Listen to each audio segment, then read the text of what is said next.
Hi everyone, आज हम लोग पढ़ेंगे सीड्स के बारे में। सीड्स के बारे में किस चीज में हम लोग पढ़ते हैं? एस्पर्मोलॉजी में। किसमें? एस्पर्मोलॉजी में हम लोग पढ़ते हैं सीड्स के बारे में। ठीक है, तो ये सीड्स का स्ट्रक्चर है। सीड लिए, उसको बीच से काट दिए और सामने से देख रहे हैं तो कैसा दिखेगा। सबसे बाहर का जो लेयर दिखेगा उसको बोलते हैं टेस्टा। उसके अंदर का जो लेयर होता है उसको बोलते हैं टेगमेन। ये दोनों मिलकर बनाता है सीड कोट। सीड के बाहर कवर होता है ना, सीड कोट बोलते हैं। उसमें दो लेयर होता है, कौन कौन सा? टेस्टा और टेगमेन। ठीक है, उसके अंदर जाएंगे तो आपको मिलेगा पेरिस्पर्म। किसी सीड में हो सकता है, किसी में नहीं भी हो सकता है। ठीक है, मैं प्रेजेंट और एब्सेंट। चलिए, उसके बाद आप देखेंगे उसके अंदर का लेयर, उसको बोलते हैं इंडोस्पर्म। क्या बोलते हैं? इंडोस्पर्म। इंडोस्पर्म कुछ सीड्स में नहीं होते हैं, उसको बोलते हैं एक्स एल्ब्यूमिनस सीड।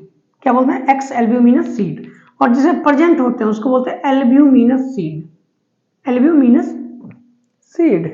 इंडोस्पर्म जो होता है ये दो टाइप का होता है। प्रेजेंट होता है तो एक तो हो गया प्रेजेंट और एब्सेंट दोनों। अब प्रेजेंट है तो इसमें भी दो टाइप। एंजियोस्पर्म में अगर होगा तो वो 3n होगा, मतलब ट्रिप्लॉइड। पढ़े हो ना हम लोग, हैप्लॉइड, डिप्लॉइड, ट्रिप्लॉइड। तो ये ट्रिप्लॉइड होता है। और जिम्नोस्पर्म में हैप्लॉइड होता है। ठीक है, उसके अंदर जाएंगे तो बीच में मिलेगा आपको इम्ब्रियो। ये क्या है? इम्ब्रियो। इम्ब्रियो ये डिप्लॉइड होता है। ठीक है, इम्ब्रियो तो डिप्लॉइड होता है। एक वर्ड है कर्नेल। ये क्या होता है? सीड लिए, उसमें से सीड कोट हटा दिए। Seed minus seed coat. Seed के ऊपर से दोनों सीड कोट हटा दिए तो अंदर का लेयर जो बच गया उसको कर।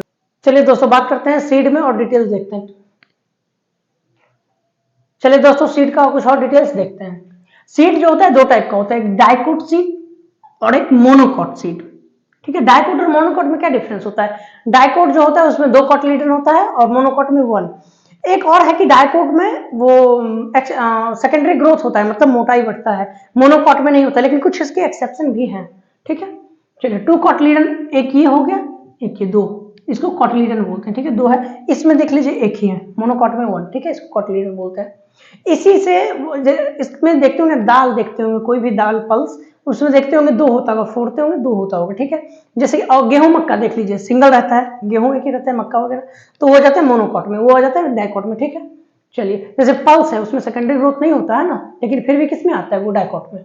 तो एक एक्सेप्शन है, लेकिन ज्यादातर डाइकोट में सेकेंडरी ग्रोथ होता है। ठीक है, चलिए इसी से ऊपर निकलता है सूट सिस्टम, नीचे रूट सिस्टम। इससे भी ऊपर सूट सिस्टम, नीचे रूट सिस्टम।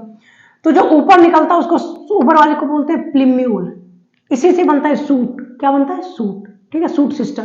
और जहां से निकलता है उसको बोलते हैं इपिकोटाइल, और रूट जहां से निकलता है उसको बोलते हैं हाइपोकोटाइल। क्या बोलते हैं उसको? हाइपोकोटाइल। ठीक है, और नीचे जो निकलता है उसको रेडिकल। ऊपर वाले को प्लिम्यूल और नीचे वाले को रेडिकल।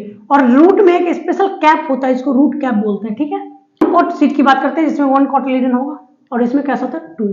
ठीक है, चलिए 1 कोटिलेडन होगा। इसका एम्ब्रियो का ये फोटो देख लिया हम लोग, इसका भी एम्ब्रियो का फोटो हम लोग देखेंगे। ऊपर निकलेगा सूट, नीचे रूट। ठीक है, सूट में क्या होगा? प्लिम्यूल, नीचे रेडिकल। चलिए इतना समझ में आ गया। ऊपर में एक कवर होता है, इसमें कोई कवर ववर नहीं था, इसमें एक कवर होता है, इसको बोलते हैं कोलियोप्टाइल। ठीक है, कोलियोप्टाइल। इसमें नीचे में तो रूट कैप होगा, रूट कैप के बाहर फिर एक कवर होता है, उसको बोलते हैं कोलियोराइजा।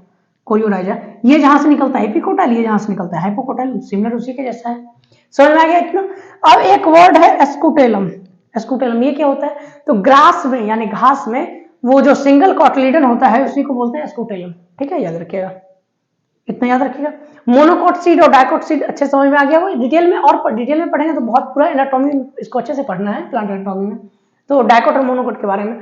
तो यहाँ सीड समझ गए कि 2 कोटिलेडन होगा तो डाइकोट, सिंगल कोटिलेडन होगा मोनोकोट। बस मोनोकोट में डिफरेंस है कि कोलियोराइजा, कोलियोप्टाइल और कोलियोराइजा स्पेशल आ जाता है, बाकी सिमिलर ही होता है। दोस्तों सब कुछ देख ही लिए तो इसको क्यों छोड़े, देख ही लेते हैं। 3 प्लांट में 3 टाइप के प्लांट्स देखते होंगे, ट्री, श्रब और हर्ब। मतलब पेड़, पौधा, झाड़ी। 3 देखते होंगे ना, पेड़, पौधा, झाड़ी, ये तीनों। पेड़ में होता है क्या कि थोड़ा दूर गैप रहता है, एकदम टॉप पे रहता है पत्ती वगैरह। झाड़ी में पूरे जमीन से लेके ऊपर तक पूरा रहता है झाड़ी।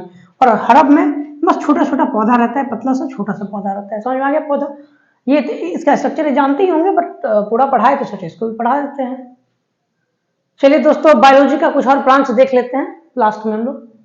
मोर्फोलॉजी, मोर्फोलॉजी में हम लोग क्या देखते हैं, स्ट्रक्चर ऑफ ऑर्गेनिज्म, ऑर्गेनिज्म का स्ट्रक्चर दोनों होता है, इंटरनल भी और एक्सटर्नल भी। एक्सटर्नल को मोर्फोलॉजी ही बोलते हैं और इंटरनल को एनाटॉमी बोलते हैं। ठीक है, आप लोग कहिएगा कितना लॉजी पढ़ा रहा है, बस लास्ट है आज, देख लीजिए खत्म हो जाएगा। चलिए हिस्टोलॉजी, हिस्टोलॉजी में पढ़ते हैं हम लोग टिश्यू के बारे में। किस चीज के बारे में, टिश्यू के बारे में हिस्टोलॉजी में। फिजियोलॉजी में क्या पढ़ते हैं, function of organism in cell या ऑर्गन सिस्टम, हमारा जो बॉडी का जितना फंक्शन है सेल का या ऑर्गन सिस्टम का उसको बोलते हैं फिजियोलॉजी। ठीक है, जैसे ह्यूमन फिजियोलॉजी में हम लोग पूरा पढ़ेंगे, प्लांट फिजियोलॉजी में प्लांट के बारे में पढ़ेंगे। चलिए इकोलॉजी, इकोलॉजी में क्या पढ़ते हैं, reciprocal relationship between living organism and non living environment in an area. जैसे बोलते हैं ना सांप मेढक को खाता है, सांप को गिद्ध खाता है, तो वो चेन में है, इसी को बोलते हैं इकोलॉजी। इकोलॉजी पूरा 12th में बहुत सारा चैप्टर है, देख लेंगे हम लोग, सबसे लास्ट में है वो। चलिए लिम्नोलॉजी, लिम्नोलॉजी में हम लोग पढ़ते हैं फ्रेश वाटर इकोलॉजी के बारे में। ये जो इकोलॉजी था लैंड इकोलॉजी, धरती पे, ठीक है, धरती पे इकोलॉजी। चलिए ये है फ्रेश वाटर, फ्रेश वाटर में कौन कौन सा आता है, रिवर हो गया, पॉन्ड हो गया, लेक हो गया, ये सब आता है फ्रेश वाटर में, तो वो किस में हम पढ़ते हैं, लिम्नोलॉजी में। ठीक है, इकोलॉजी का मतलब हुआ ना ऐसे कि जीव जो है एक दूसरे से जुड़ा हुआ है। ठीक है, नॉन लिविंग या लिविंग दोनों, लिविंग या नॉन लिविंग दोनों, ठीक है, एनवायरनमेंट से जुड़ा हुआ है। ठीक है, जैसे अब नॉन लिविंग जैसे कोई गैस है तो क्या है, नॉन लिविंग है, उससे भी जुड़े हुए हम लोग। जैसे प्लांट है CO2 लेता है, हम लोग CO2 छोड़े, प्लांट ले लिया, प्लांट O2 छोड़ा, हम लोग ले लिए, तो एक दूसरे पे है ना रेसिप्रोकल, मतलब हम उसको कुछ दिए वो हमको कुछ दिया, इसी को रेसिप्रोकल बोलते हैं। ठीक है, रेसिप्रोकल, तो सारे कनेक्ट हैं एक दूसरे से, तो वो इकोलॉजी में पढ़ेंगे। और लिम्नोलॉजी में फ्रेश वाटर इकोलॉजी के बारे में पढ़ेंगे। और भी थोड़ा सा ही बच गया है, कुछ और देख लेते हैं, फिर हम लोग सेल बायोलॉजी स्टार्ट करेंगे अगले क्लास से। एम्ब्रियोलॉजी में हम लोग पढ़ते हैं एम्ब्रियोनिक डेवलपमेंट के बारे में। ठीक है, बच्चा जब पेट में रहता है तो वो उसका डेवलपमेंट देखते हैं, उसको बोलते हैं एम्ब्रियोलॉजी। उसके बाद है क्रायोबायोलॉजी, जिसमें हम लोग देखते हैं लो टेम्परेचर का इफेक्ट किस पे, ऑर्गेनिज्म, किसी भी ऑर्गेनिज्म पे लो टेम्परेचर का इफेक्ट जो देखते हैं उसका जो स्टडी करते हैं उसको बोलते हैं क्रायोबायोलॉजी।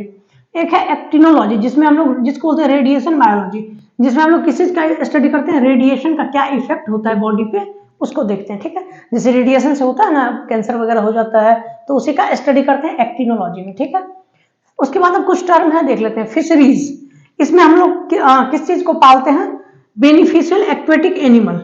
अगर हम पानी में एक्वेटिक एनिमल को पाले, जैसे मछली पालन, केकड़ा पालन, या एक झींगा मछली हम लोग देसी भाषा में बोलते हैं, पता नहीं आप लोग क्या बोलते होंगे, इंग्लिश में प्रॉन बोलते हैं। ठीक है, क्रैब, फिश, इस सब एनिमल्स को पालते हैं, उसको क्या बोलते हैं, फिशरीज। ठीक है, फिशरीज। पीसी कल्चर सिर्फ फिश के लिए, फिशरीज में सब आते हैं, ऐसा नहीं फिशरीज वर्ड है तो फिश समझ लीजिएगा, नहीं, फिशरीज में सब आएगा, लेकिन पीसी कल्चर में सिर्फ फिश आएगा, पीसी कल्चर में सिर्फ फिश आएगा। एक्वा कल्चर में beneficial aquatic plant and animal दोनों, प्लांट भी आ जाएंगे और एनिमल भी आ जाएंगे एक्वा कल्चर, ऐसे समझिए।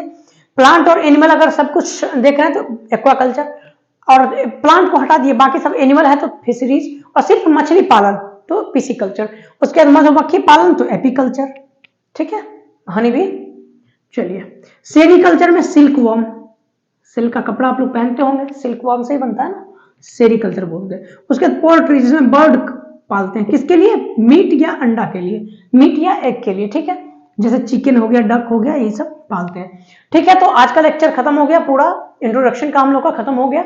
अब हम लोग अगले क्लास से देखेंगे पूरा बायोलॉजी, बायोलॉजी स्टार्ट करेंगे हम लोग, 10 सेल बायोलॉजी स्टार्ट करेंगे हम लोग। पहले हम लोग नोट से पढ़ेंगे, फिर लाइन बाय लाइन एनसीईआरटी भी करेंगे। ठीक है, तो आप लोग मिस मत कीजिएगा, एनसीईआरटी नहीं होगा तो खरीद लीजिएगा जल्दी से, और नोट्स तो हम दे ही देंगे, तो उससे पढ़ाई करेंगे। ठीक है, तब तक के लिए बाय बाय, टेक केयर।